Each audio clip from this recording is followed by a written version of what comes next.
Welcome to my YouTube channel. Good morning, good evening, whenever you are watching this video. So आज की इस video में हम कर रहे हैं हिंदी आरोह भाग 2 के 6th कविता जो है शमशेर बहादुर सिंह द्वारा रचित है, जो कि उषा है। चलो इनकी पंक्तियाँ पढ़ते हैं। क्या है इसमें?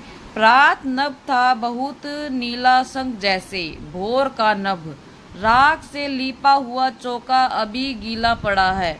बहुत काली सील जरा से लाल केसर से की जैसे धुल गई हो। स्लेट पर या लाल खड़िया चाक मल दी हो किसी ने।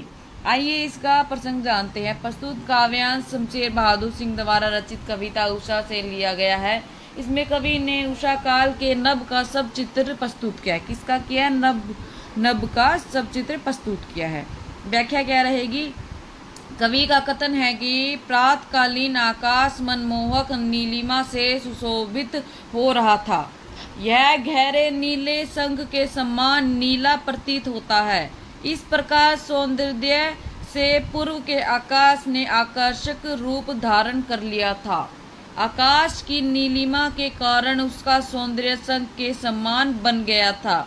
नीले आकाश में सफेद रंग की हल्की चमक की देखकर कवि को लगा जैसे किसी गृहिणी ने सुबह होते ही राख से चौका लीप रखा है, जो अभी गीला पड़ा है, अर्थात प्राकृतिक सौंदर्य। दूसरी पंक्ति क्या है?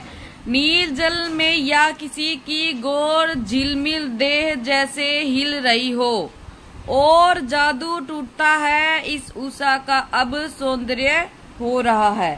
प्रस्तुत क्या है? प्रसंग क्या रहेगा? प्रस्तुत काव्य शमशेर बहादुर सिंह द्वारा रचित उषा नामक कविता से अवतरित सौंदर्य से एक का समय उषा काल कहलाता है। उस समय आकाश विशिष्ट रूप से दिखाई देता है। प्रस्तुत कविता में उषाकरण और आकाश की शोभा का अनेक रूपों में चित्रण किया है। व्याख्या क्या रहेगी? जो नीला आकाश मानो नीला जल है।